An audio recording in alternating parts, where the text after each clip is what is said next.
Here we are. Welcome back to the Redshirt Sophomore, where we never sit out. We're your hosts, MD and CD. Today, we have week 3 slate.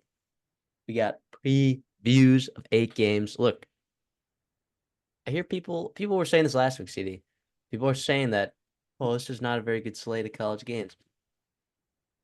Just watch, just wait. People say that about every single week for some reason, except like a couple. And every week, there's absolute barn burners. There's rivalry games. There's close conference games. All I'm saying is that I think this could be a pretty solid slate. No doubt about it. I don't know why people are complaining.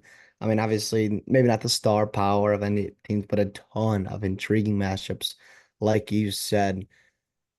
Yeah, it's gonna be pretty interesting. I kind of I like what I'm seeing here. I think the board is interesting. I think you're gonna learn a lot. I think you're starting to learn a lot every week, obviously, but this week you've got a couple Power Five tests. You've got some conference games starting, like you said.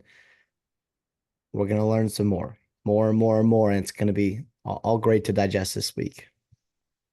Yeah, and honestly, like this week is the cornerstone week because you're seeing a lot of Power Five matchups and G5 teams matchup. Like I think you're starting. This is a litmus test week, right? Where are we at with some of these teams? Hmm. Are some of these strengths slash weaknesses going to get tested for some of these teams that maybe we still have questions about? I think there is a lot to talk about. So we're gonna preview 8 games, like I said, and I like all of them. I like all of them. So, is that how you're feeling? Because like some of these are bigger spreads, some of these are bigger spreads, but the potential is there. All right, for these It games to really get is. really good. It really is. So let's get into it then. Arizona is traveling to Kansas State for a non-conference game. All right. Arizona's defense did not look good against New Mexico. I don't know what this Arizona team is, to be honest. And then offensively, I thought they were going to be really good. They didn't really open up the playbook against Northern Arizona, and they just like didn't. I don't know. I'm assuming that they didn't open up the playbook because it didn't look like they were trying to run stuff that was crazy, and they weren't getting Ted McMillan open. It looked like they were just trying to get out of that game to go to Manhattan and healthy. Not having shown their entire playbook, but I'm looking at this game and the line is 7. Kansas State -7. And Kansas State this far hasn't looked that good either, man. I mean, I know Avery Johnson is supposed to be the guy, right? But so far, Will Howard's kind of winning the Will Howard and Kyle McCord are kind of winning the 3-team trade right there. So I'm I don't know. What are your thoughts on this game? It's really interesting. I think obviously neither team has kind of looked great. And I think these are two quarterbacks that we were super, super high on. And coaching staffs, obviously Brent Brennan coming in new, but obviously what Chris Kleiman has done at Kansas State has been super, super impressive. So it's really interesting. I mean, obviously, like you said, it's an out of conference game. So it's not going to count for the Big 12 things, but it's going to tell us a lot about these teams, about potential two bid league for Big 12. These are two teams that are obviously right up there. Yeah, it's really interesting. I don't know how I feel about this. I look at Arizona and back in week 1, you mentioned New Mexico giving them troubles and Devin Dampier, who's a very good quarterback, right? But I also think Avery Johnson is a better quarterback than that, more talented.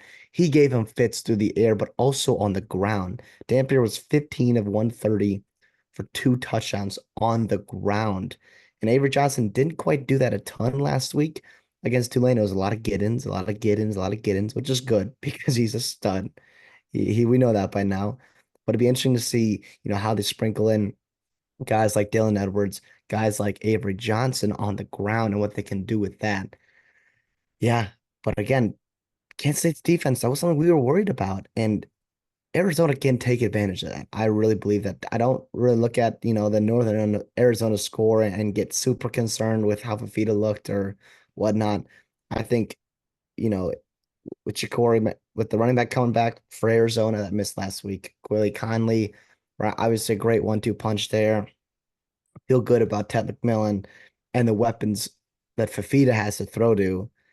It's gonna be awesome. If anything, I wish we could pick the total here because I think we could see a pretty high total. But um, if I have to give a pick, I'm just gonna go Kansas State to win because they're at home, and I think their coaching staff is a little bit more experienced, a little bit more proven at this level. And then I'll go Arizona cover because I do think it's gonna be a good game. I do think they're gonna be able to put up a lot of points even on the road. Yeah, but again, not an out of conference game. So, or it is not a conference game, so not the end of the world for Arizona to lose, necessarily in for their playoff hopes, for their Big 12 hopes. But obviously, it would be a signature win for Kansas State to add to their resume. I'm gonna roll with Arizona to cover, but I'm also gonna roll with Arizona to win.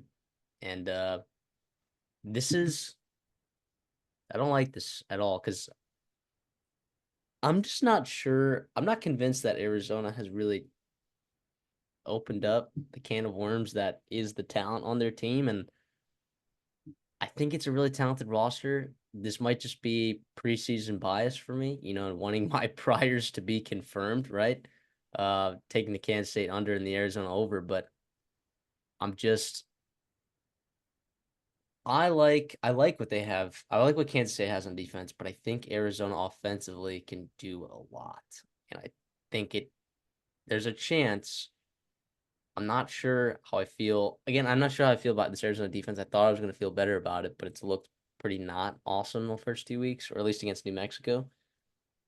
We'll see. And yeah, obviously they struggle with an athletic quarterback like Dampier, so Arizona could be struggling with it's Avery Johnson. And like you said, even if Jacory Krosky Merritt wasn't playing, I'd still feel good about Quayle Conley because he's been spectacular the last couple of weeks, averaging like almost 8 yards a carry. But again, they've played New Mexico and Northern Arizona, so of course his run games look good, right? This is going to be the first set of bodies that Arizona is going to be playing against in the trenches, and also too, I mean, Arizona's missing a valuable player on their offensive line from the beginning of the season when they thought that they were going to have a really special talent there. So that could play a huge impact on this, because I feel like if Fafita is getting pressured, I feel like could be could be some trouble there, right? But I'm gonna ride with Arizona to cover, and I'm gonna ride with Arizona to win. And I'm not sure how great I feel about that. But then like I don't know, like do you feel good about taking Kansas State to win? Like I know you like their coaching staff better right now. The only thing is I was concerned about how they were going to get after the quarterback this year, I guess going back to the offseason. And they did have 5 sacks, 11 TFLs against Tulane last week on the road there. And obviously, Yeah. yes, Tulane is we feel pretty good about them in the American, but not necessarily. Obviously, Arizona, you feel pretty good about their offense to be better than Tulane's. Obviously, it's going to challenge Kansas State more. So I guess that was, rewarding to see, or I guess encouraging sign. But again, yeah, I don't feel good. Again, that's why I almost rather pick the over on this game because I do think there's one thing I know. I think there's gonna be a lot of points scored, a lot of points scored. But um, regardless, it'll be about taking care of the football. It'll be about field position, capitalizing in the red zone, not turning or not kicking, settling for field goals. And I do think, Avery Johnson's going to be able to do that. And with him and Giddens and their ground game, especially, I think they'll be able, to capitalize in the red zone and take advantage um, of Arizona's defense. Has Kansas State, you think, wow. Do you think they've missed Colin Klein? Obviously, it's early, but they looked pretty good against Tulane. Obviously, Avery Johnson didn't look fantastic, but, you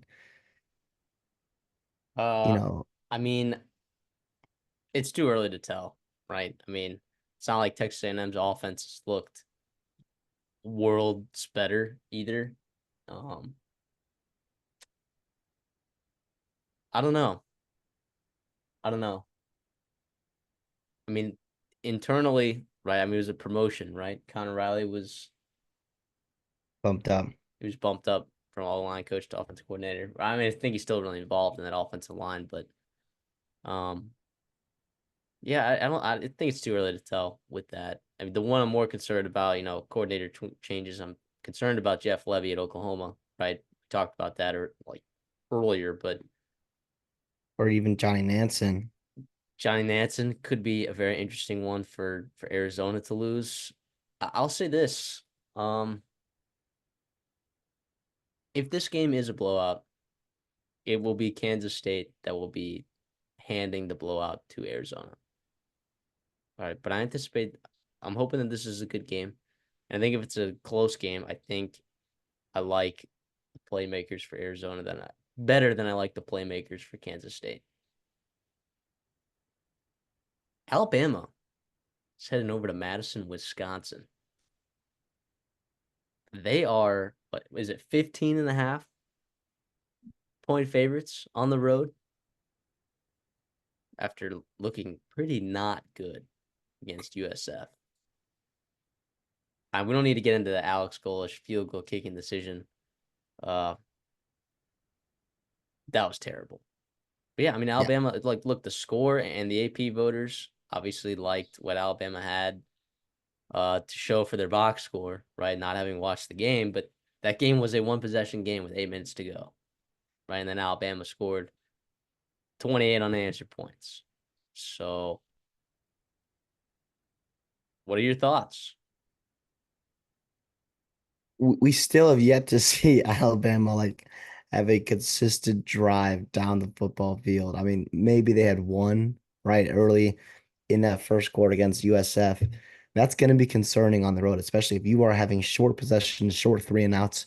You're going to let Camp Randall really get into it, and they're going to be fired up. They're all in on Fickle there, in Madison. But again, Wisconsin has also not looked very good. At Tyler Van Dyke also has not looked super crisp.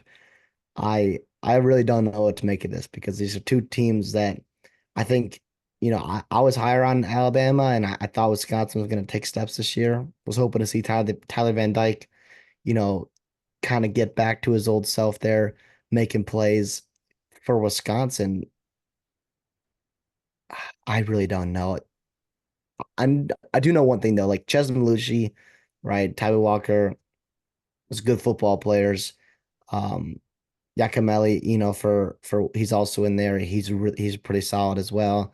So to run the football, right, that's going to be their identity. I think that's what they're going to need to do, especially to keep, Milroe off the field, not let them get in a rhythm because once they do get in a rhythm, right, I do think that they can kind of do some damage. You saw that happen against USF where they get boom, boom, boom, explosive plays, and you kind of get trampled out of the stadium there.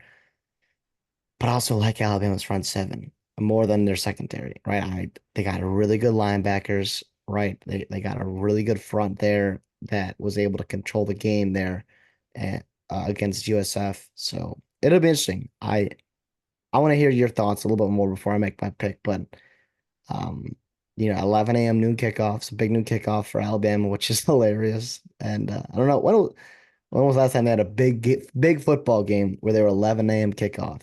It's been a long time. Yeah, I- I'm like I just found it very alarming that they had to use Jalen Milroe in the run game against USF. Okay, like I didn't think they were gonna have to open up the bag, right, to find a way to win. And now what I did like was the explosive plays that they showed in the fourth quarter. Ryan Williams is awesome. Kobe Prentice is good. Jam Miller, if he continues to shine at running back, I think they're gonna be just fine. And they haven't had Caden Proctor, right? So what's that gonna look like when he comes back? Um, I I don't I think Wisconsin's really not good, dude. I think Wisconsin's really not good. It'll be interesting because I mean you like some of the pieces in the Wisconsin secondary, right? And if they can create negative plays, because Jalen Monroe is prone to the negative play, at times, very high pressure to sack rate. I'm I'm gonna hesitantly take Alabama to cover this 15 and a half. I know it's on the road and it is Camp Randall and they're gonna be bumping, but like I could see Alabama covering you know, like 28-10, you know, like that's a cover, where Yeah, Alabama doesn't yeah. maybe look fantastic, but neither does Wisconsin. No, no. And Bama, if you get Proctor back and Pritchett playing right tackle, if hopefully he's healthy, I think it's a much better offensive line. I really like Booker interiorly. I think him, Roberts, like, that's a really good duo, and I think that helps out Brailsford too, at the middle. One thing to note too is Justin Jefferson, the linebacker for Alabama, who had his best game as a Crimson Tide, as a member of the Crimson Tide last week. He got ejected for targeting, I think, in that second half last week. So I think he's going to be out the first week. So if there is a possibility, you know, for Wisconsin to run the football, that's going to be where it's going to be, in that first half. But yeah, and maybe keep it close. And if it's a game in the second half on the road, who knows? And by the way, we have seen Alabama struggle. I know it's a new team, new coaching staff, right? But we have seen Alabama struggle on the road as of late, right? The past couple years, uncharacteristically, they have struggled on the road, and it'll be really interesting. It will be really, really interesting. Although Milroe did play, did make some nice things at the end of the year last year on the road, especially against Auburn. But yeah, I don't know. What matchup I am excited for is Ryan Williams, and I guess the receivers for Alabama against that secondary of Hmm. Wisconsin. There's some really talented players in that secondary, really, really talented. Obviously, Hunter Wooler comes to mind. Obviously Ricardo Holman, is a stud as well. So we'll see how it gets going there and whatnot. But if they can, stop the explosive plays for Alabama, I think they have a chance in this game. But I'm with you here. I'm going to go Alabama to win and to cover. I just don't see it Wisconsin scoring enough. I think Alabama eventually breaks through. And I do think this is going to be a game. I think this is a statement game. I think DeBoer wants to make a statement after last week. Last week was weird because it was you renaming the Saban field, and it was like all this attention on Saban, Saban. I think, DeBoer is just ready to just get out of the shadow and just let us be his own team and then really be able to move forward and get a big momentum win because they have Georgia in a couple weeks and they need to look a lot better than they did this past week. So you get a win over Wisconsin on the road, you head into your bye week and you get it for Georgia. And Wisconsin, on the other hand, I mean, this is not a game you're supposed to win. Obviously, you're 16.5 point dogs. So you can get into your bye week and then really gear up for October when there's some winnable football games on the schedule there. Yeah, I think the implied score given the total and spread is 33-18. Does that sound right? 33-18. The total So 51 and spread of 15.5. So yeah, 34-17 is a pretty realistic outcome. Yeah, I'd say so. I like that. That's honestly one of the picks I feel better about when it comes to the rest of the slate that we're picking. But yeah, give me Bama to win and cover. One of my favorite games for this weekend, CD, is LSU traveling to Williams-Brice. No South Carolina State Fair going on just yet. That's next month. But holy cow, is Williams-Brice going to be Yeah. bumping after what those fans saw last week? Alabama, or sorry, what looked like an Alabama defensive line just murdering Kentucky. And now this is a trench battle because LSU has a very good offensive line of their own. However, Yep. here's my concern about that offensive line. They haven't really been able to run the ball effectively without Jane Daniels. And John Emery too. And now John Emery's out, and I like Josh Williams and I like Caden Durham, and they have talent there, but they didn't really look good running the ball against Nickel State, per my sources, per Woj. So I'm a little bit concerned about LSU going to be able to run the ball, and then when all of a sudden they're one dimensional and South Carolina can just pin their ears back and just get after Nussmeier, there's a lot more elite talent in the receiver group at LSU than I think people think. And the South Carolina secondary is really the only thing that going into the season I was concerned about this defense. So it's going to get tested. So I think matchup wise, it's just so interesting here. And then LSU defensively, like, look, they haven't looked awesome. I mean, they looked improved, right? USC didn't blow them out, although Nicholls State had some explosive plays here or there. South Carolina's offense hasn't looked that impressive either, but up the middle, look, Nicholls State gashed them up the middle running the ball. USC didn't really try to run the ball all that much, but they probably could have up the middle there. Now that LSU's missing, Mason Smith and Makai Wingo.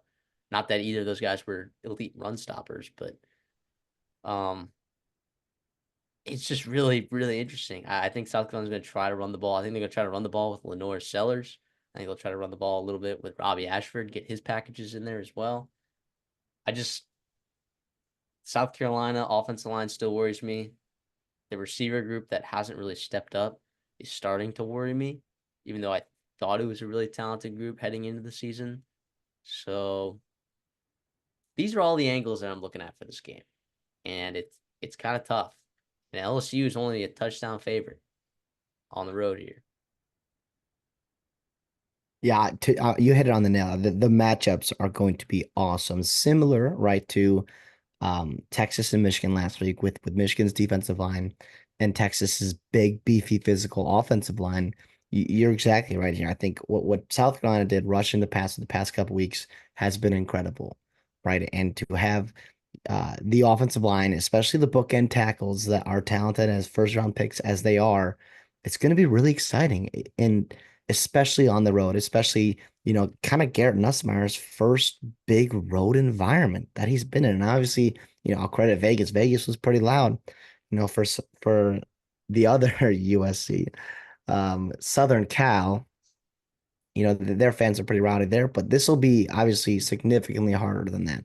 And we know how tough it can be to play at Williams-Brice Stadium at times. Obviously, as Clemson, as some other teams, especially in the SEC. But I don't know. I like LSU in this matchup. I think it fell in their touchdown, and I'm gonna scoop it up. And it might be a hint to our best bets later on, but I feel like that's pretty good value because I don't know if South Carolina can play catch up at all. Like I trust Garrett Nussmeier actually to go in there and to play pretty well. He's going to get the ball on time efficiently. I think unlike, and I like Kentucky's weapons, I really do, but they just lacked, any chance to block, to do anything offensively. And the turnovers and different bounces of balls. It was kind of a weird game, especially early, and it kind of led to a snowball effect in that second half. I think LSU comes out and they play well. I think their defense, is I was impressed, right, against a really good USC team, especially really good USC offense, where they had some receivers make some really good plays and it helped them extend plays, extend drives in that football game. And they were really close to winning that game. And I think if they win that football game, I think it's a totally different outlook we have on LSU and what they can do. I was pleasantly surprised. I was not expecting to see this happen for LSU, but I feel I almost feel like I'm higher on them than the public is, which is typically not where I've been the past couple of years. So yeah, I'm gonna go LSU here. I think there's value in that seven.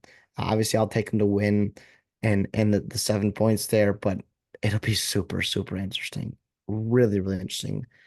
How does that defensive line in that front seven gear up and stop the run? The thing is, that secondary for LSU, I don't think is that great. I really don't. Now, I think they're better than last year. I think they're flying around and more physical than they were last year. But again, I don't know if South Carolina could take advantage of it consistently. I liked I was actually impressed with Sellers last week. I thought he made some big time throws. I would see some throws that had you scratching your head, but that's going to happen with a young quarterback, young talented quarterback.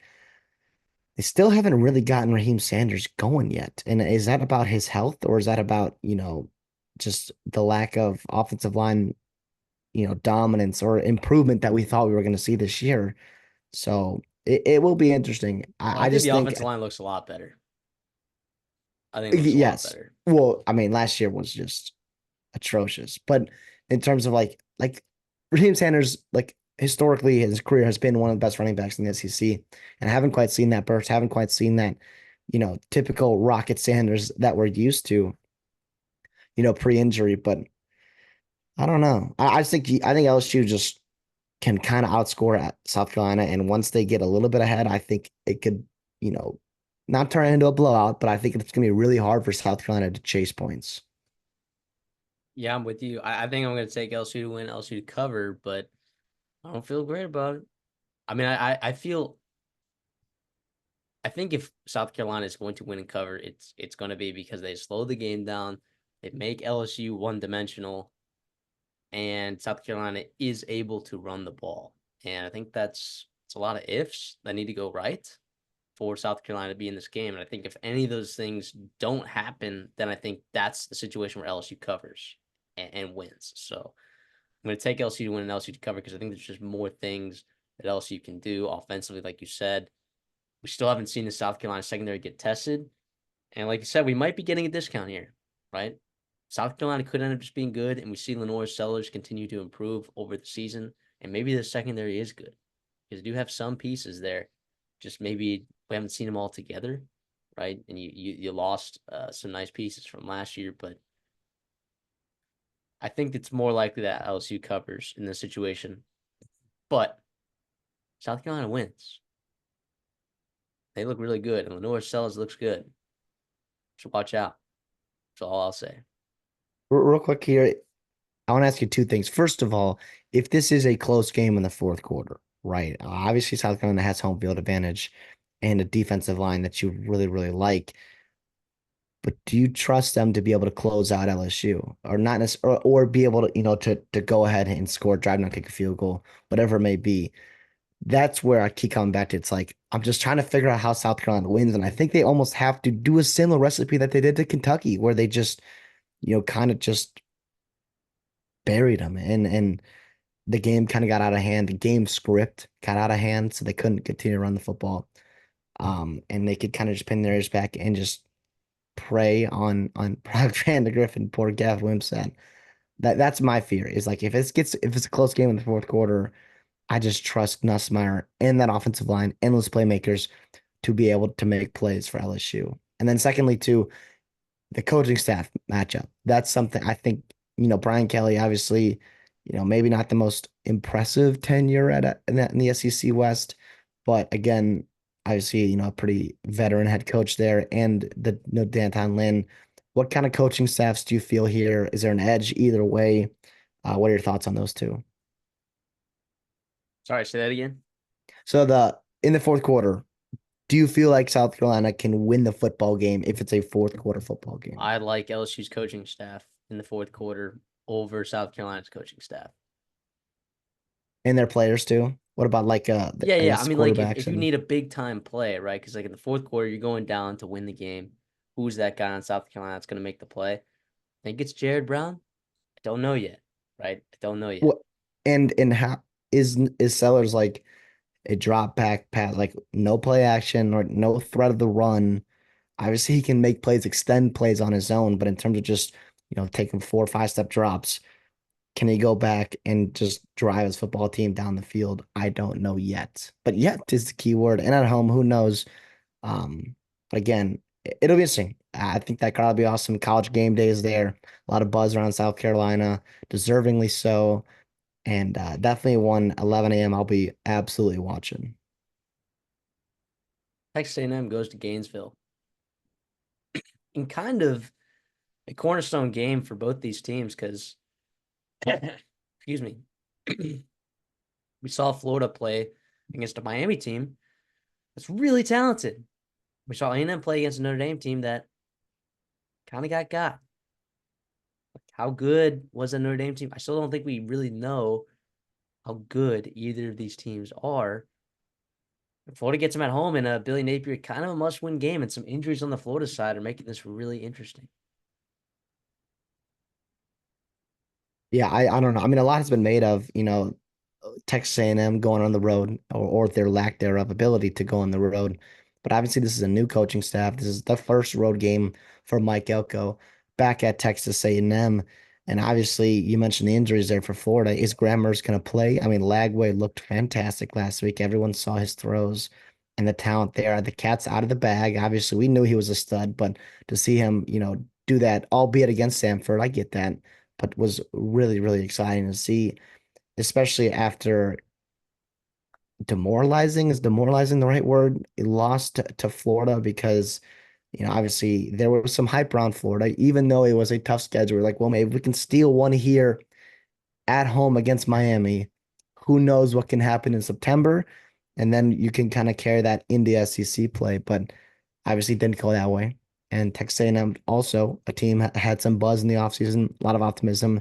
And again, another kind of demoralizing loss, I think, in College Station. And both teams bounced back against some FCS opponents, and now they look to play each other. And both teams would not, they don't need a win. Well, okay, Philly and AP and Florida probably need a win. Texas A&M would really, really like one. I think it'd be very disappointing for both fan bases to lose. That's what makes college football so fun and so good because it does matter, man. These games matter to these fan bases, to these players, to these coaching staffs because, there's a lot riding on these games week in and week out.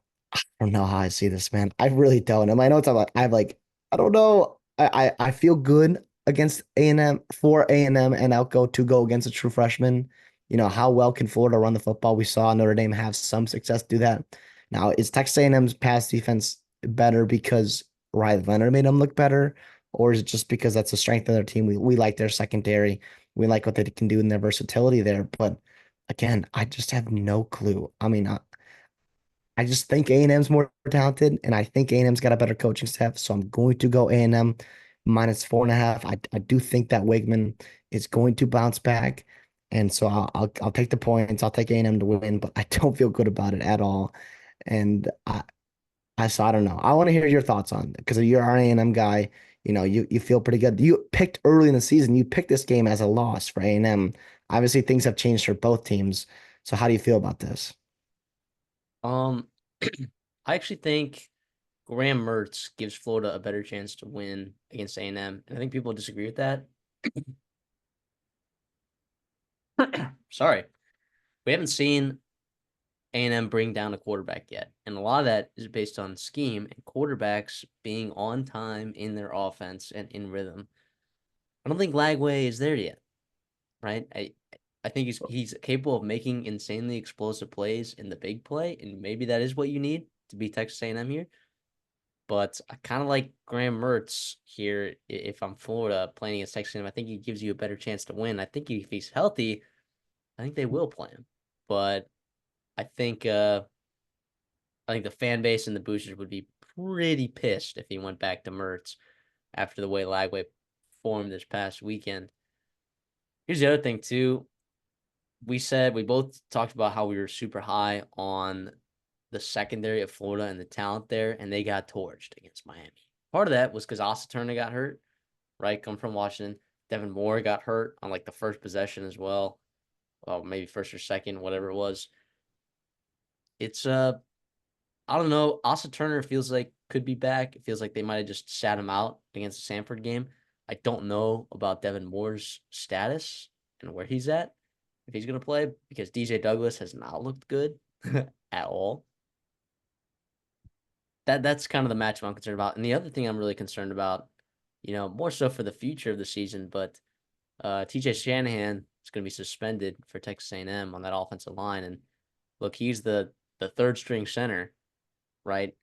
If you end up losing Coley, that center who's already your backup center, who's actually played really well, if you lose him, you're going down to your fourth string center. You're going down to probably Funk.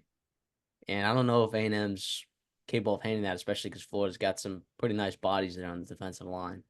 So at 4.5,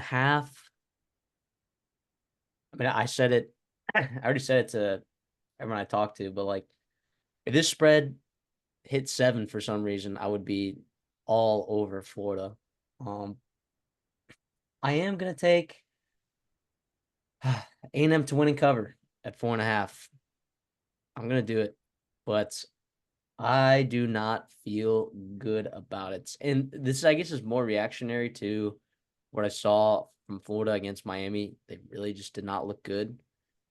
And I think that Texas A&M, there's going to be an emphasis for Connor to be on time and fix these issues that he's had. He looked a lot better against McNeese State, but there were still some lingering issues. If he is not if he is not ready to go and playing at a high level, Florida will win this game. All right, that is what's going to happen. But I don't know. I think I'm going to regret picking that. I think Florida's secondary for some reason might just show up, but I think I'm going to regret taking A&M to win and cover. But we'll see. I guess when we're talking about it here on Sunday. But I just worry about Jade Walker goes down early in the McNeese game. What's he going to be? Is he even going to be available? Is he? What does that look like there? Because otherwise, you don't really have receivers that are getting consistent separation. I mean, the blessing, I guess, with Jade Walker going down is that Moose is actually getting snaps, right? And that's a guy who just like he's really good when he plays, in terms of his pass catching ability, not necessarily other facets of the game. But I don't know, dude. I don't know.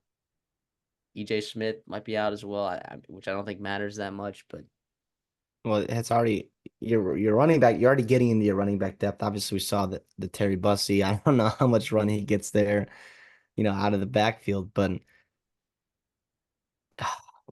Terry you, Bussey you didn't look mentioned, like he didn't look good as a receiver. Like he didn't get open, right? Like that wasn't like he's just not very polished as a route runner.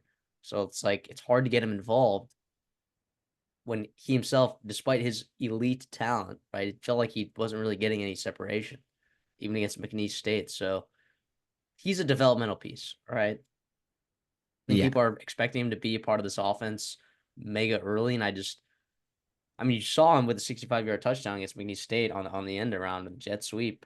And I think that's kind of the way that you get him involved in the backfield, short screens and stuff like that. Maybe just on a straight go route, taking the top over the defense, but I don't think he's that polished of a route runner yet. yeah. You mentioned that the Mertz the conversation there. It's interesting. It is interesting because I think Lagway, if you go to Mertz and lose, like it's over. Like the fan base, the administration, I think they Yeah, will be absolutely done with Napier. But like you said, like he probably gives them the best chance to win, especially with Alco and them. The only problem I do have is I I mean Montrell Johnson had a 70-yard run against Miami. Other than that, they could not run the football at all. And yeah, yes, Miami's D line is awesome, but I think A&M's is pretty good too. And I know but they've Notre struggled. Dame got They've them a str- little bit. and McNeese a little bit against the run. Those linebackers are not playing well right now. So I guess we'll see. But I also wonder if Lagway can give you a little bit, just a little bit, with that run edge there, or maybe bring some packages with him in. I don't know. I mean, Cam Ward, he looked really good, but he also had all day to throw at times, and he does a really good job of extending plays. And Wigman does a good job of not taking sacks, or I guess avoiding sacks. But I don't know. Again, this is again a really really intriguing matchup. I'm just trying to figure out how Florida wins this football game. And like you said, it's Mertz getting the ball out on time and short routes and run after catch for guys like Eugene Wilson, Putting right? Connor DK. Wigman in a bind, putting pressure on him. Yep, that too. And being able to stop the run, making it one dimensional for Texas A&M. And if you can't get separation at Texas A&M, like it doesn't matter where Wigman throws the football, he's not gonna have any place to throw it for you to actually, make some plays on the ball. Interesting. I mean, we're kind of waiting on Noah Thomas, right? Cyrus Allen made some plays, but again, without Jade Walker, who has been, I thought it was really nice at the end of last year. It could be a blessing in disguise though with Moose Muhammad. I love that. I love that. But yeah, I guess I am sticking with A&M to win and cover, but like you, I don't feel good about it. The backyard brawl is back for its second year. West Virginia at Pitt. Look, these are two teams that I had Pitt stinking it up this year big time, and I had West Virginia doing really well this year. And it feels like they're sort of kind of meeting right here. And I think we're in a pretty similar spot. Like Pitt is on the up and up, West Virginia's on the down, down. There's a reason I think that this spread is 2.5, although Cincinnati blew that game against Pitt. Just blew that game against Pitt. And West Virginia, look, Bowling Green, sure, they looked good in that first half against Penn State, but I mean, West Virginia looked good in the first quarter against Penn State's defense. So I don't know. I'm I don't think I'm gonna think too hard about this one. I think West Virginia is immensely more talented. Now here's the thing: it's the backyard brawl. It's in Pitt. Doesn't matter. It literally doesn't matter. Throw it out the window. Okay, like Pitt wins this game, like I'm probably gonna have to reevaluate my thoughts on this football team and my thoughts on Eli Holstein, by the way, who's played pretty well the first two Two, games. two straight games at 300 yards plus. Yeah. So not that that was against, you're playing Kent State who just lost to St. Francis, right? And it took a second half surge to get out in front of Kent State. And then it also took a second half surge against Cincinnati to win that football game as well. I'm just gonna lay it with West Virginia -2.5. I'm not gonna think too much about it. I just think that they're a better football team. Just waiting for Pitt to get got here, and but if they don't, I'm gonna have to reevaluate my original assessment on Pitt, I think. Yeah, yeah. I mean, I'll just say it. I'm taking West Virginia here to win and cover just because I think that running game will be able to travel. I thought Corey Kiner, did some work against this Pitt, this team, especially in that first half. They just couldn't quite close them out. It's really interesting. I do worry about West Virginia's secondary, right? And we've seen Holstein, with Mumfield, with Johnson, kind of get after, some teams here. It's interesting. And Reed, by the way, is also running the ball very, Dude, very, very well. he is so I much better than Rodney Hammond. I did not expect that at all. no, no, and yeah, obviously got a huge credit to West Virginia for that. I'm sorry to Pitt, excuse me for mistaking the two. But again, yeah, this is an awesome game. This is a rivalry. Obviously, it's not, conference standings matter. Doesn't not a huge playoff conversation type game, but again, it's a really awesome game, and I'm glad it's on the schedule. Last year's game, we've seen a couple years ago with JT Daniels, back when he was for West Virginia, that was an awesome game. And I expect this one to be just as good too. It is interesting to see that line go so low because I think, like you said, at the beginning of the year, West Virginia felt like a team that was, trendy, I guess, in terms of the Big 12 and because of how well they performed last year, how well their identity was with Garrett Green and the two running backs. And Pitt, obviously, a lot was made of their transfer portal losses and maybe the lack of additions that they brought in, especially at quarterback. And Holstein's been awesome.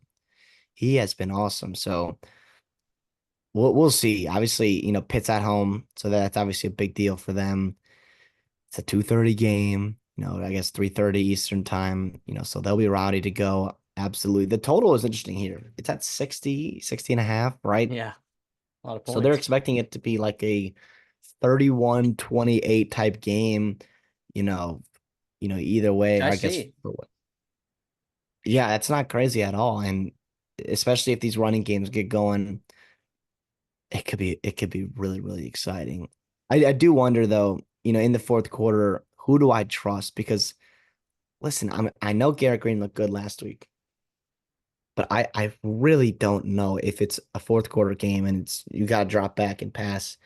I don't know if Garrett Green can get it done. That's why I worry about this pick here, especially on the road for West Virginia. I'll take it and I'll ride with it.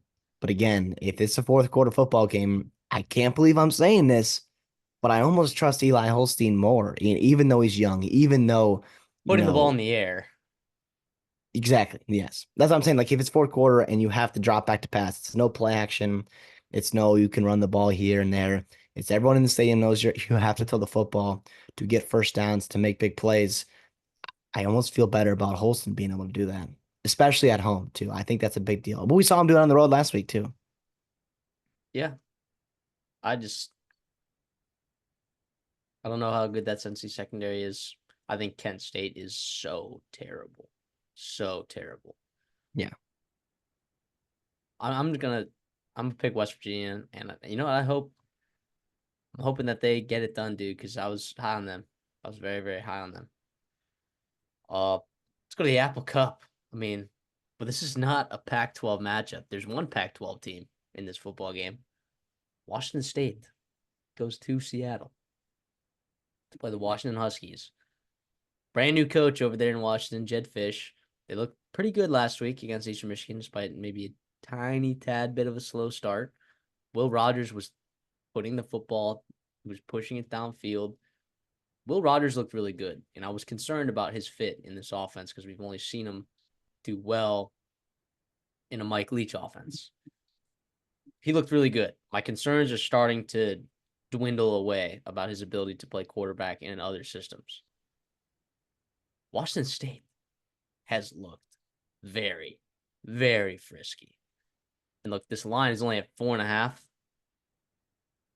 and Washington's at home. So we power rating these teams? Are these Been a point teams and a half. power rated equally? That's Almost? what was crazy. First of all, like who saw that coming? Obviously, Washington, everyone expected them to take a step back from last year, but Washington State kind of written off in the Pac-2 there, and uh, Jake Dicker. Jake Dicker, man, what love that. I love that for them and that fan base. Obviously, I mean, they've been through a lot this year, and they deserve that. They were awesome last year in some of those home games, and they showed up. John, is it so? It's Mateer or Metier? Tier, yeah. Mateer. I mean, he's frisky quarterback, man. He is really, really frisky. Obviously, didn't do much through the air last week against Texas, but didn't need to. When you're rushing for almost 200 yards on the ground yourself, that is big time. I took Texas Tech in that game, and I took them. That was one of my best bets. I was like, you're a road dog against Washington State, and give me Texas Tech and Josh Kelly revenge game. And Kelly played well, but damn it, man. They just, like turnovers, it was not there for Texas Tech. Obviously, It's fourth technically down, like you were 1 for 5, here's what but I'll say. It's technically not. It's in Seattle, but it's at Lumen Field. It's not at Husky Stadium. So I don't know how you deal with that power ratings wise, right? Because it's in Seattle, but it's not at Husky Fields. It's at the Lumen Fields where the Seahawks play.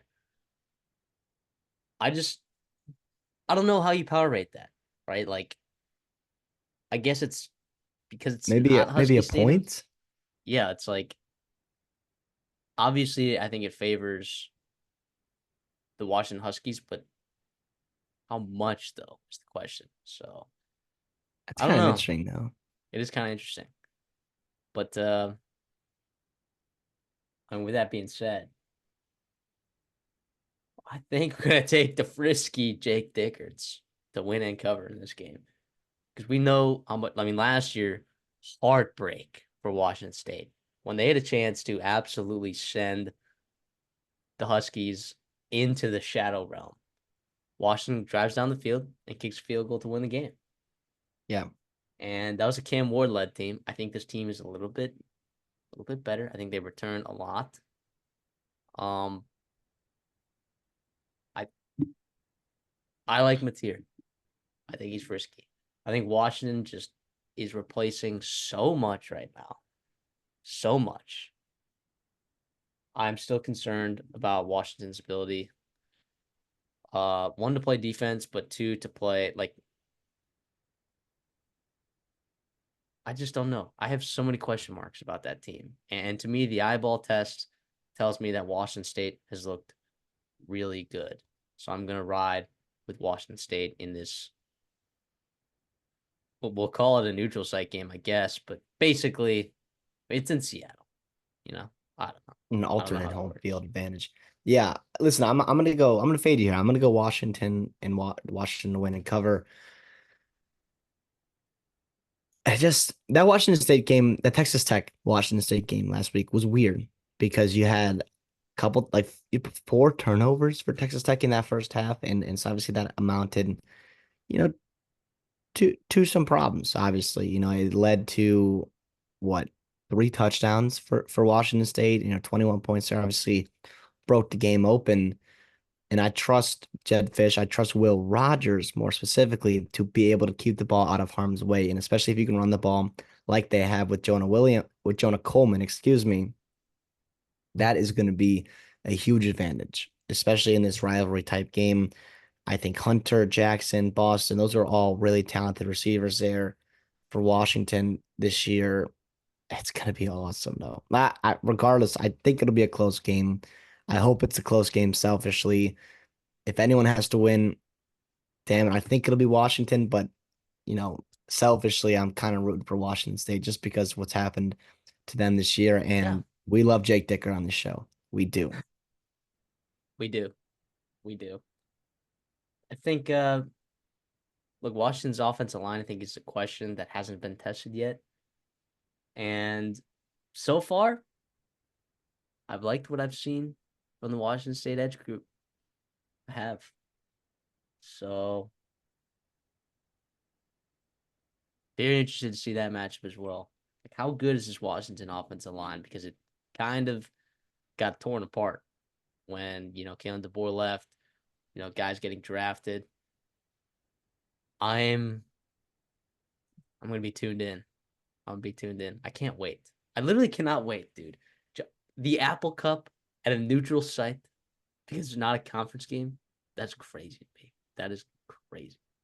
So Good. Yeah, it's on Peacock though. It's not even so I can you better at Peacock if you're gonna watch that game. So thanks to the Big Ten. thank you, Big Thanks, Ten. Big Ten. Thank you, Big Ten. Thank you, Big Ten. UCF at TCU. What a keystone game in the Big 12, by the way. You're looking at two teams that are trying to fight for their spot in that upper echelon of the Big 12, behind maybe Utah and Kansas State.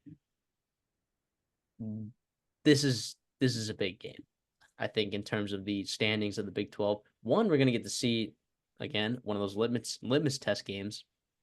We haven't really seen UCF play and when super challenging. We saw TCU get tested a little bit by Stanford, but to be honest, They got tested a lot of bit, and a lot of it was self-inflicted. it A was lot of it was self-inflicted. self-inflicted, but they got tested. Stanford, like the defense, I thought performed well against Stanford.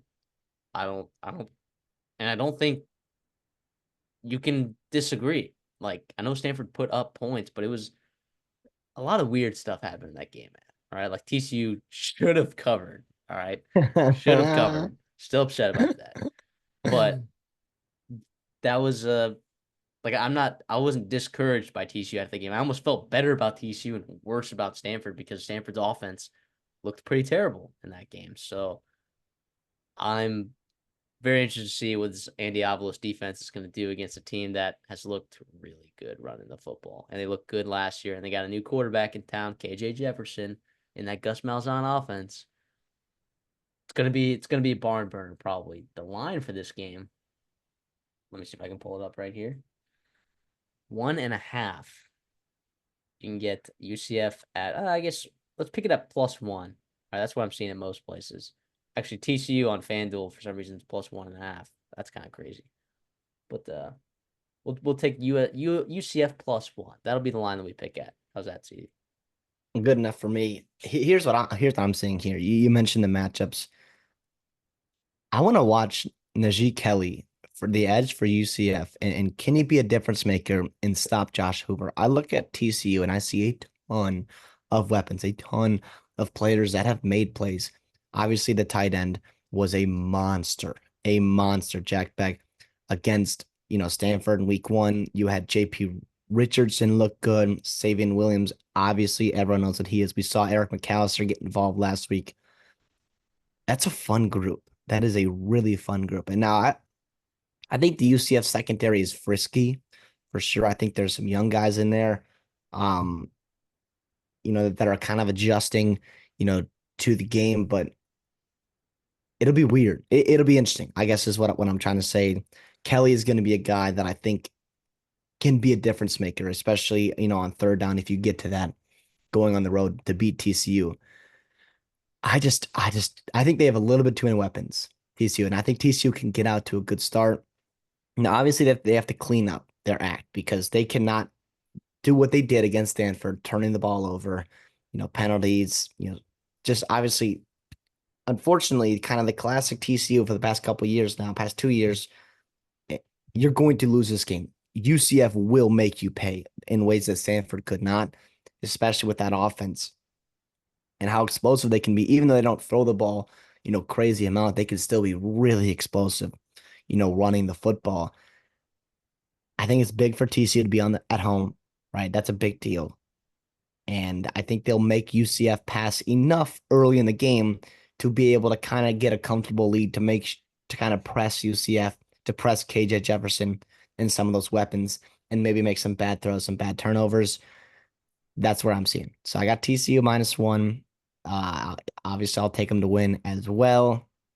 But again, super, super intriguing because what UCF can do on the ground and the pure mass they can bring. Not only RJ Harvey, who's looking like one of the best running backs in the Big 12, which we knew he was a stud last year. We've seen that before, but Penny Boone and KJ Jefferson in that backfield is something that is really, really scary, I think, on short yards plays and to just kind of deal with the mess that is that UCF running game. I know the TCU offensive line has looked okay thus far. Are we sure that it's all that good? I think this UCF D line I think is underrated, dare I say. It I think is there's a ton very of good. talent. It is very good. This is the week of the dog. Give me UCF +1 and to win straight up, obviously. Well, why would you take? Obviously, if I think they're going to cover +1, I think they're going to win the game, right? But yeah, I like UCF here. I think that defensive line is going to give that TCU offensive line problems that it hasn't seen so far this season. If they get one dimensional, I know that there's weapons on TCU, and we saw JP Richardson do well. We saw Beck. We saw Richardson for Williams. Williams. We haven't even seen Eric McAllister really do much.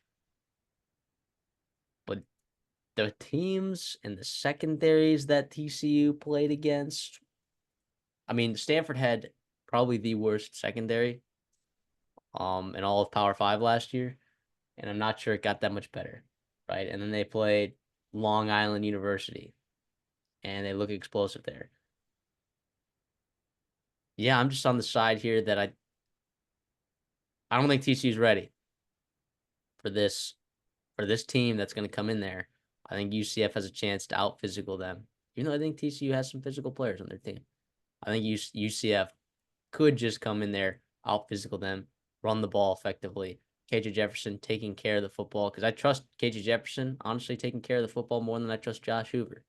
So, and I know that's on the road.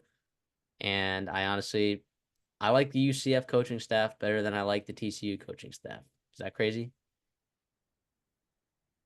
It might be crazy. Andy Avalos is a dog.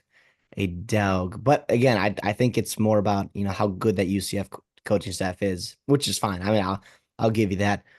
You're right though. With UCF, what travels in college football, right? Running the football and defense, especially a pass rush. That is what two things Defensive line. that UCF can really, really hang their hat on. And that's a great thing to be. Great spot to be. Year 2 for UCF. We're talking about them going into Fort Worth and just out physicaling TCU. That hats off to Gus Malzahn. But I do like TCU in this game. Here's my question too. So if I told you that KJ Jefferson attempted 24 passes,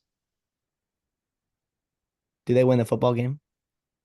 He attempts 24 passes. Do they win the So he's football at game? 29 on the entire year. Yeah, So yeah, but yeah, yeah. it's in two blowout Two games. But blowouts. Yeah, I think they can still win the game. I think if he has 30, they lose.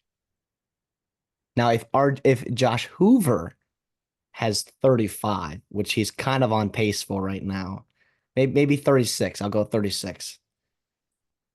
I I want TCU to run the football. I want to see that offensive line, as new as it is, at least try to establish something. Cam Cook's not bad.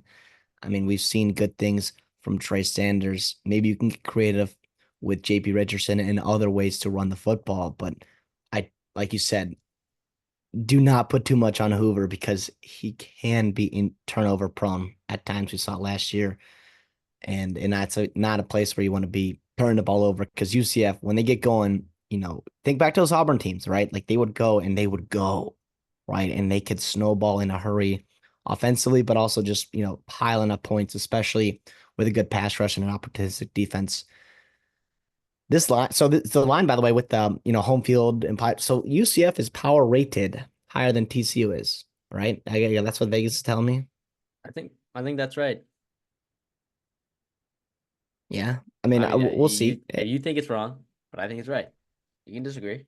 I do think if this was flipped, I would probably be on UCF, but I do think Hoover at home, I like. I like Hoover at home. Okay. The last game we're going to preview for the week, Missouri is hosting Boston College in a top 25 matchup, which is crazy. Didn't think I was Hey, going to be saying this. all you naysayers, including us, who said Mizzou is out of conference is going to be terrible. Listen, they got a ranked game on their schedule, more than most teams can say. Now, listen, this is not at all what we think. The line is still 16 and a half or whatever we're going to be picking it at today. But all of a sudden, this is an intriguing game. I mean, we were I kind of had a mock up of like, each games I wanted to preview during the weeks. And I went to week 3, and this was not on my list, in the preseason. This was not where I was like, oh, we're going to be talking about this game. But all of a sudden, like you said, it's a ranked matchup. Boston College has a lot of momentum. After beating Florida State, Missouri has a lot of hopes and aspirations. I mean, obviously they're beating the pants off of teams. But again, I the teams they've been playing have been not very good at Murray all. State and then Buffalo, Pete Lembo, who we believe long term at Buffalo in his first year. The new quarterback, a lot of new pieces there over at Buffalo. I think, yeah, Buffalo is 132nd in returning production in college football. That's a MAC team. It's not like Okay, they can I say just something too? what? Oh, sorry. Sorry, not to interrupt you there, but I just want to say how impressed I was with Boston College. I know it was the Dukes of Duquesne, The Dukes of Hazard, Duquesne, Duquesne. It's Duquesne. Duquesne, obviously our A10 friends, if you watch college basketball, know all about the Dukes. But listen, Boston College could have very easily been hungover, very easily been very hungover. And Tommy Castellanos went out 9 for 10, 234, right? They put up, what was that, 42 points in that first half. Very impressive. Bill O'Brien, we talked about, was like, Boston College is not used to getting coaches like Bill O'Brien. Bill O'Brien, say what you want about what he did at Houston as a GM, as a college football coach. As an offensive coordinator, he produced a Heisman Trophy winner, and he was really good for Penn State. And obviously, through 2 games, you have to be nothing but impressed with Boston College. So it's interesting. So obviously, with a line like this big, right? I mean, unless you're feeling like this crazy hunch that Boston College are going to go into Missouri, go into Columbia, and get a win, what is the path to victory for Boston College? Because this is not like you're playing Florida State. Like, this is not Florida State, right? I know Florida State was ranked in the top 10 early in the year, and we know there's talent there on that team. To me, this is a much different team than Florida State. What does Boston College have to do to get a win?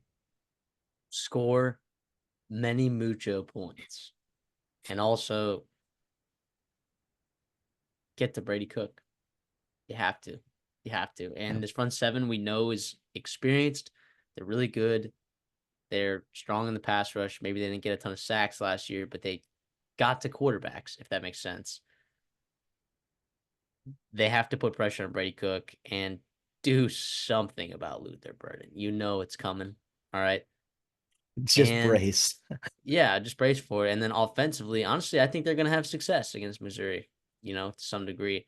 I think Missouri will be tested for the first time this season. They don't have Blake Baker anymore. No more Darius Robinson. No more of their two NFL cornerbacks. But I still think there's enough here on this defense. I'm gonna lay him with Missouri, and I don't know if I'm gonna regret that.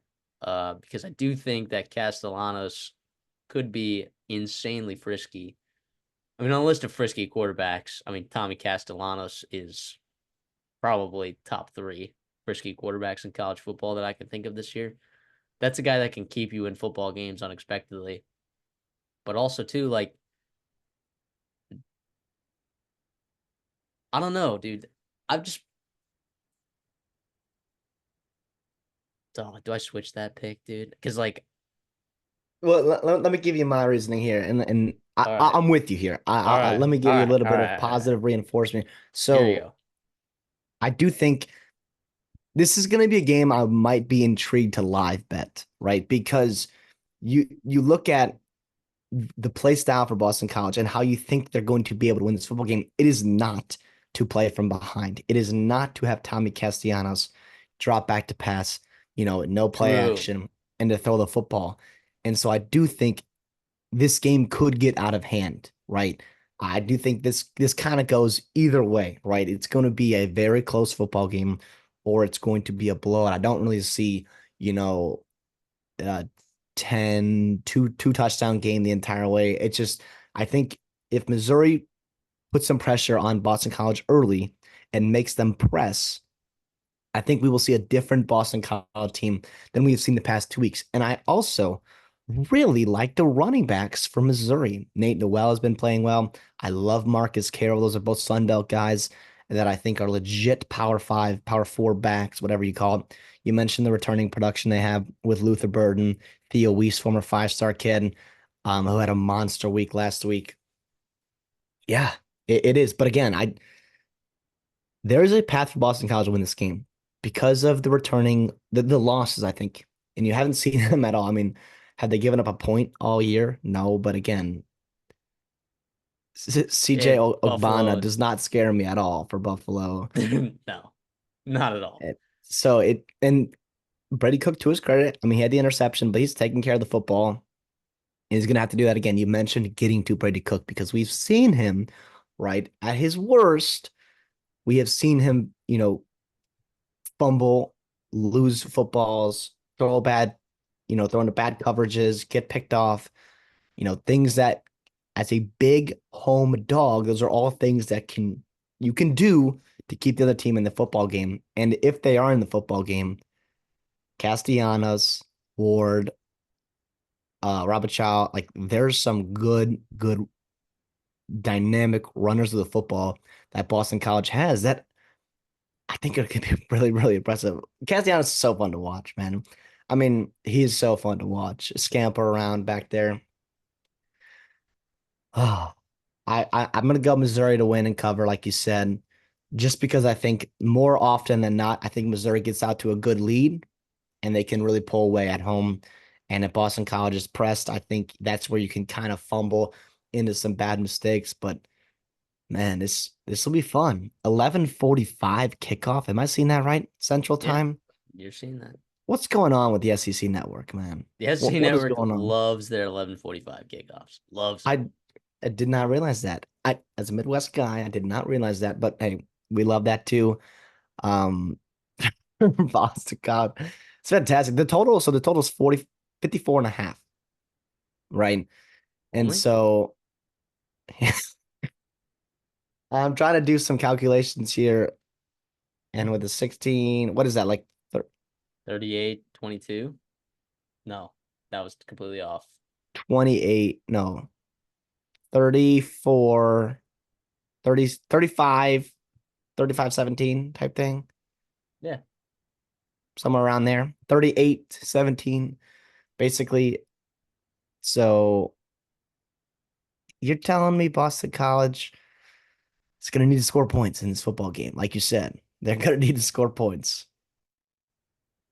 Let's head into our underdog central station where CD and I pick two potential upsets that have spread of greater than 10 points, and we try to snipe them, and there isn't always one every week. There usually is, and we just gotta smell it out.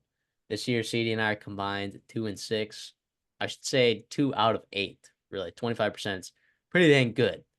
All right, for these underdog picks, I'm gonna get it started. I'm gonna roll with Purdue at home against Notre Dame. Now, you should not be betting Purdue money line at plus 330. I think that's a severe overreaction to last That week. is Vegas baiting you into taking that and Yeah, and taking a just ton of value away the, from you. the negative EV on that is crazy. All right, but Purdue, I think they could still theoretically get them because I don't like Riley Leonard looks terrible.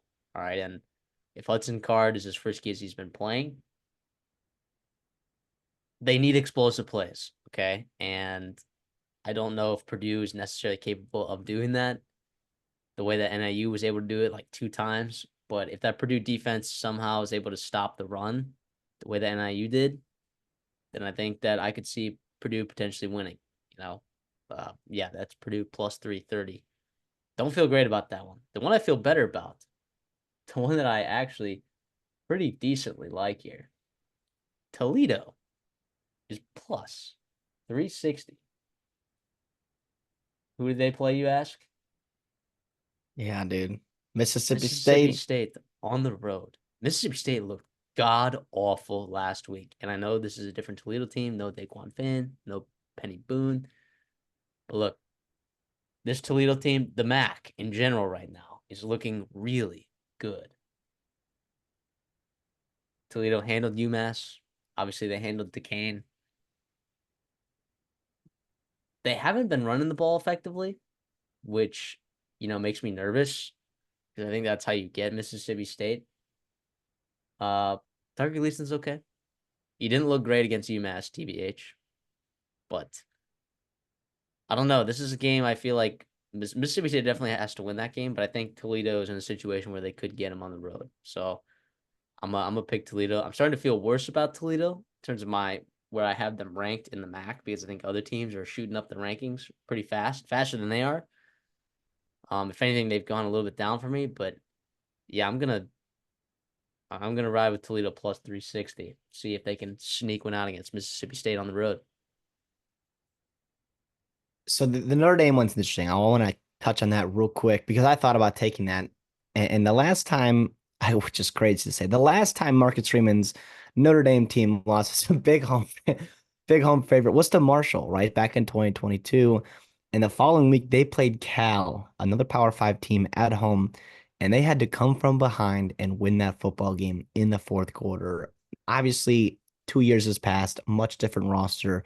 But again, like there is a lot of reason for concern of Notre Dame and ability to lose. And you're going to look at all of the games they play because of how limited they are throwing the football. We talk about this with Iowa, and like, geez, you're talking about Notre Dame and Iowa in the same sentence. That's not ideal, right? What we thought it was going to be for Notre Dame this year is there's every single game there's a possibility to lose because you cannot consistently move the football down the field, consistently blow teams out, and that's where you get into trouble. And I like the Toledo one. The only thing that worries me is running the football, right? We saw, Arizona State just manhandle Mississippi State. I don't quite know if Toledo can do that. Right. Regardless, though, real quick before I give mine, I've been waiting all week, monitoring lines to see that North Texas, Texas Tech game get above 10 points. That is our threshold. It is at 9.5 right now. I was waiting for it to get to 10.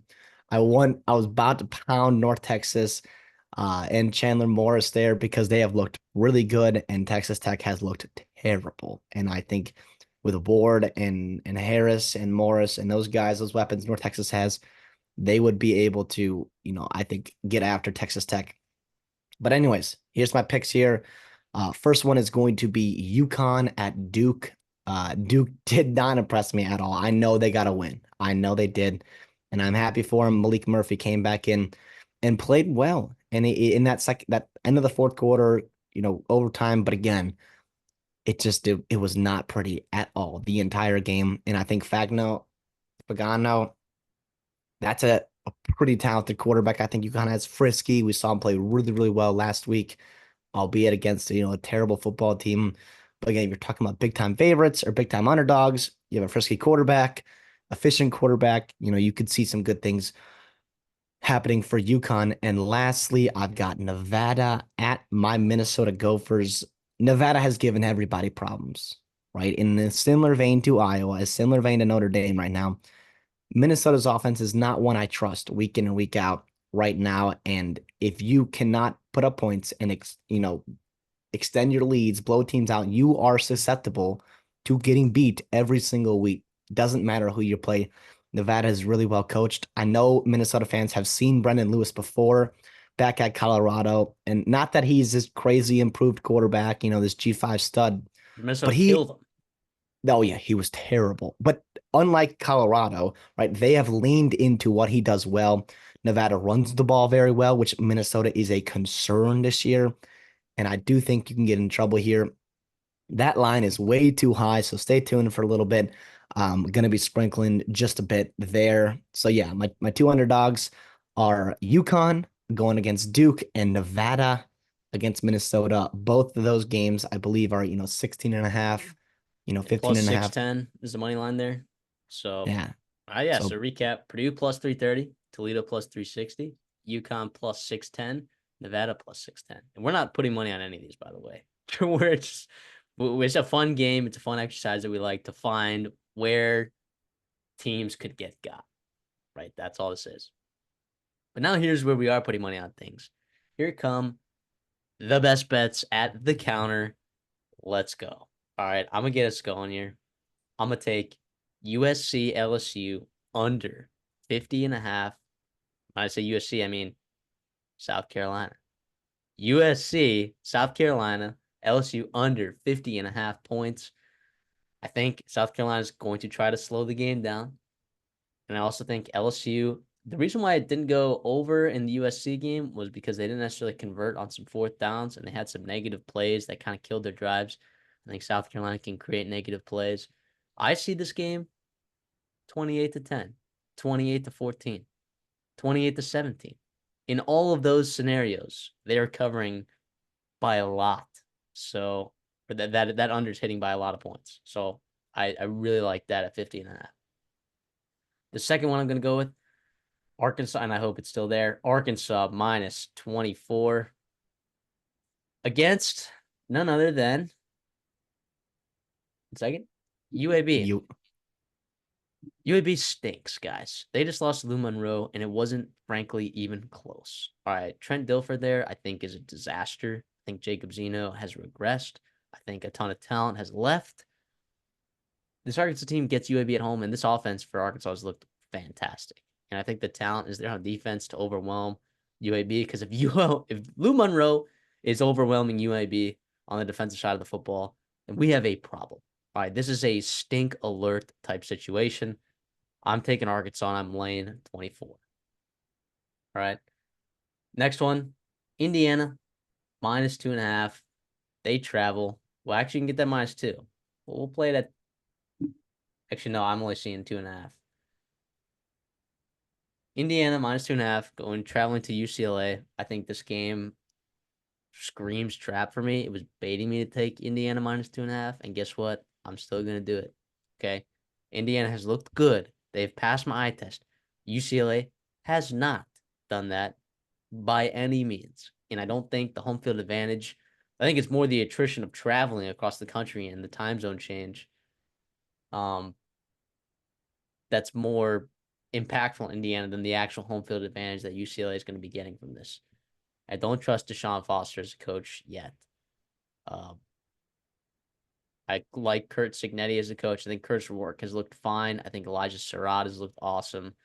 Jordan Ellison has looked awesome as a running back. The defense concerns me a little bit, but I think if Hawaii, whose defense is absolutely garbage, is able to absolutely shut down that UCLA offense, I'm going to trust Indiana to go in there and cover 2.5. Then Memphis plus 7.5. This might be an overreaction, but I don't think Florida State's that good. And I think Memphis is good. I think Memphis should be in the top 25. Like, I have them ranked in my top 25. I think they're a good football team. All right. I think Seth Hennigan has been awesome. I think that defense isn't quite up to snuff yet, but I don't think it according might to not it matter. might not matter if they choose to just not run the ball, right? Yeah, I like Memphis plus 7.5. I think that's pretty solid value right there. Air Force and Baylor as my last one. Taking the under. 42.5 on that one. Uh Air Force's pass rush has looked really nice. Baylor, their offense has looked like it struggled. Air Force, their offense has struggled. They couldn't get the ball rolling against San Jose State. I think this is a stinker. I mean, this still covers. If Baylor wins 35-7, I mean, it still covers, right? 28-14, 31-10. I think those are all real possibilities of scores. Give me the Air Force. Baylor, under 42.5. Oh, shoot. Looks like it's crossed 42. Dang it. We're only seeing at 41.5. I'm gonna say still lay it. I'm gonna say still take that 41 and a half. But hopefully that gets back to 42. Fingers crossed. Sorry, that y'all. That's so gonna bite you. Well, yeah, it's still gonna. But I'm gonna tell people to bet Air Force Baylor under 41 and a half, and they're gonna take it. And the final score is gonna be 31-11 for some reason. Someone's gonna go for two. I just think there's gonna be a safety.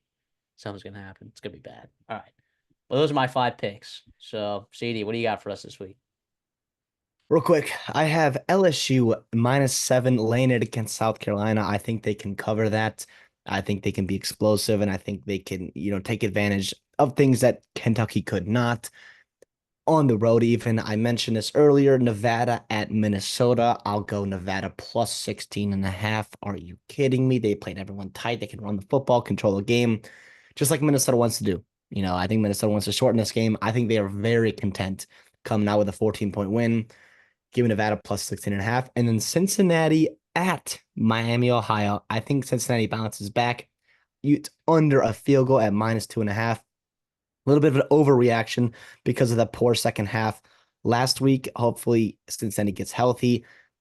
I know Miami's come off a bye, but they did not look good offensively against Northwestern. And I think Cincinnati can get it done. I think Sorsby's really good. I think Kiner's really good. I think there's weapons around him. And I think Cincinnati can blow him out. And revenge game from last year. Miami came in and beat Cincinnati. Rivalry football game. Those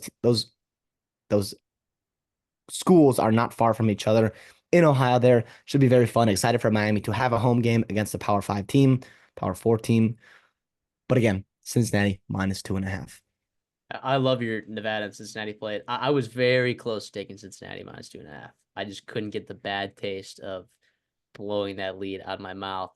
But good for Well, you because I think that's a really good bet. real quick about yours, Arkansas, I wanted to take so badly, but again, vibes, it worried me. Even though Cincinnati, I think young coach or new coach tenure, I think they're going to be hungry. Arkansas, I wonder if the buy-in is still there with Sam Pittman and UCLA coming off a bye on the road. I love Indiana in that football game. Again, I couldn't take it, couldn't muster it up. Everything else, I am very, very high on for you. I think we're going to both bounce back this week, or I'm going to bounce back after a rough last week. All righty. That's it for our week 3 preview.